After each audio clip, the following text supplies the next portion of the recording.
Seeing as though the boys have put too much food colouring in and made the food coloured, we've taken out the shaving cream, changed the water. Now we're going to see what happens when they put the shaving cream back on top of the water. Off you go, boys. Grab a handful.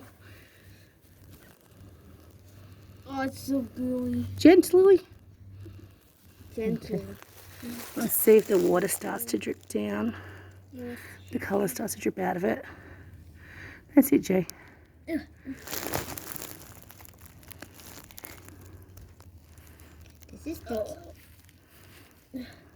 This is going to take a long time to wash. This is going to take a long time to wash.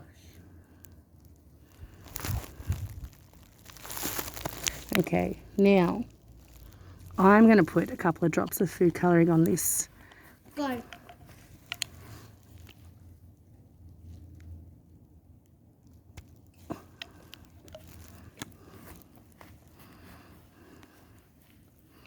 And see how it goes through the ground, through the clouds. Jay, can you get me another food colouring colour?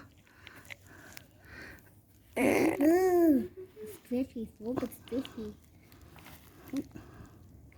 You can take off your gloves, boys. Mum, can you take them off for me? Oh, Jay might have to. Sorry, I got some on your hair. Lucas, seriously? Sorry. It's okay. And you got some on my hand. Sorry. I got heaps on my hand. Oh, there goes yellow. And now we do the blue. Oh, come. My one didn't flip. My one didn't flip. Mine's not tripping. Don't put food coloring on me. Sorry. All right, Lucas, squat down in front of it and say goodbye to the kids. Goodbye. Let's gonna walk away.